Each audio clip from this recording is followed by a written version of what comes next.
Assalamualaikum warahmatullahi wabarakatuh. Perkenalkan, nama saya Dira Suci Andini dengan NPM 2313023036. Saya dari kelas 2B, Prodi Pendidikan Kimia.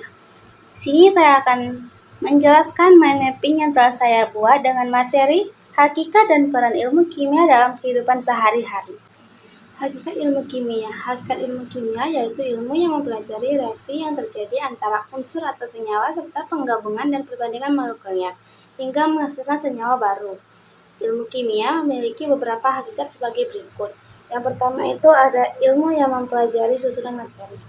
Susunan materi menentukan jenis atom atau unsur penyusun materi dan cara atom atas unsur tersebut saling berikatan.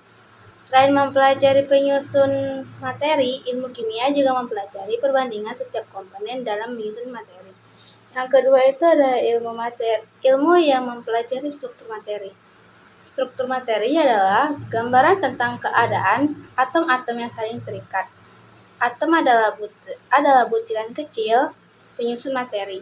Atom sejenis atau berlainan jenis dapat bergabung membentuk molekul. Yang ketiga itu ada ilmu yang mempelajari sifat materi. Setiap materi mempunyai sifat khas yang membedakannya dari materi lain. Sifat materi mencakup sifat fisik, wujud dan penampilan, dan sifat kimia. Sifat suatu materi dipengaruhi oleh susunan dan struktur dari materi tersebut. Yang keempat itu ada ilmu yang mempelajari perubahan materi. Perubahan materi meliputi perubahan fisika, perubahan yang tidak menghasilkan zat baru, dan perubahan kimia, perubahan yang menghasilkan zat baru. Selanjutnya ada cabang-cabang ilmu kimia, yaitu ada 1. Kimia organik, 2. Kimia anorganik, 3. Kimia analitik, 4. Kimia lingkungan, 5. Kimia inti, 6. Kimia pangan, 7. Kimia fisik, 8. Kimia farmasi, dan 9. ada biokimia. Manfaat ilmu kimia di berbagai bidang kehidupan. Yang pertama itu di bidang kedokteran. Dalam bidang kedokteran, ilmu kimia membantu menemukan cara interaksi obat terhadap penyakit yang diderita pasien. Pembuatan obat dilakukan dalam cabang kimia farmasi. Yang kedua itu ada di bidang pertanian. Hubungan antara ilmu kimia dan bidang pertanian sangat erat. Analisis kimia mampu memberikan informasi tentang kandungan tanah yang terkait dengan kesuburan tanah. Dengan informasi tersebut, para petani dapat menetapkan tumbuhan atau tanaman yang tepat untuk ditanam di lahan pertaniannya. Yang ketiga itu ada bidang biologi.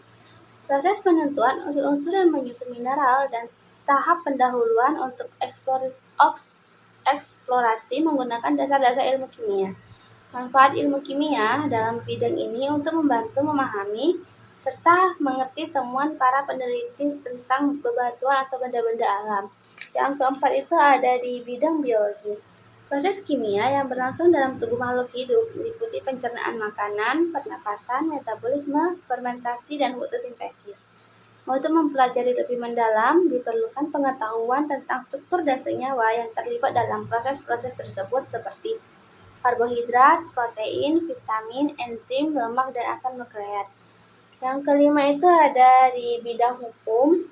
Manfaat ilmu kimia dalam bidang hukum ini dapat dirasakan ketika diberlakukannya pemeriksaan barang bukti kriminalitas atau kriminologi. Yang keenam itu ada bidang mesin. Manfaat ilmu kimia dalam bidang permesinan yaitu mempelajari sifat dan komposisi logam yang baik untuk pembuatan mesin, mempelajari sifat dan komposisi bahan bakar serta minyak pelumas mesin. Dan yang terakhir itu ada bidang teknik sipil. Bahan-bahan yang digunakan dalam bidang ini antara lain semen, kayu, cat, paku, besi, dan pipa, dan lain-lain. Manfaat ilmu kimia dalam hal ini agar bahan-bahan bangunan tersebut dapat diketahui kelebihan atau kekurangannya sehingga dapat meminimalkan kecelakaan di kemudian hari dan menghemat biaya operasional. Selanjutnya ada peran ilmiah dalam menyelesaikan masalah global. Yang pertama itu ada bahan bakar, yang kedua teknologi biogas, dan yang ketiga ada program langit biru. Bidang pekerjaan sarjana kimia tersebar di berbagai bidang, di antaranya sebagai berikut. Yang pertama ada bidang pengendali mutu dalam industri kimia seperti industri baja, plastik, pupuk, PAM, dan Pertamina. Yang kedua itu ada bidang produksi industri petrokimia seperti plastik, deterjen, pupuk, sabun, makanan, dan minuman. Yang ketiga itu ada peneliti di laboratorium dan pusat pengembangan milik pemerintah seperti Batan, LIPI, BPPT, BPOM, dan industri farmasi. Yang keempat itu ada tenaga pendidik bidang kimia di lingkungan pendidikan, baik perguruan tinggi, sekolah, atau lembaga bimbingan lainnya seperti bidang editor di penerbitan buku-buku pelajaran kimia. Selanjutnya ada materi metode ilmiah. Ilmu kimia dibangun dan dikembangkan berdasarkan eksperimen-eksperimen. Dalam bereksperimen, para ilmuwan menggunakan metode kerja yang sistematis dan dapat dipertanggungjawabkan secara ilmiah. Metode tersebut dikenal dengan metode ilmiah. Metode ilmiah adalah proses berpikir untuk memecahkan masalah secara sistematis, empiris, dan terkontrol. Beberapa karakteristik metode ilmiah sebagai berikut. Yang pertama ada bersifat kritis dan analitis. Artinya, metode menunjukkan adanya proses yang tepat untuk mengidentifikasi masalah dan menentukan metode untuk pemecahan masalah. Yang kedua itu ada bersifat logis. Artinya, dapat memberikan argumentasi ilmiah. Yang ketiga itu ada bersifat objektif. Artinya, dapat dicontoh oleh ilmuwan lain dalam studi yang sama dengan kondisi yang sama pula. Yang keempat itu ada bersifat konseptual, artinya proses penelitian dijalankan dengan mengembangkan konsep dan teori agar hasilnya dapat dipertanggungjawabkan. Yang kelima itu ada bersifat empiris, artinya metode yang dipakai didasarkan pada fakta di lapangan.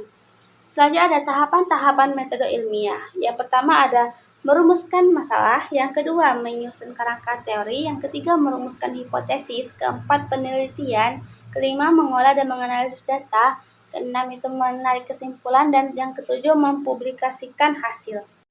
Sekian penjelasan dari saya. Jika ada salah kata saya maaf, dan jika ada kekurangan saya mohon ampun. Wassalamualaikum warahmatullahi wabarakatuh.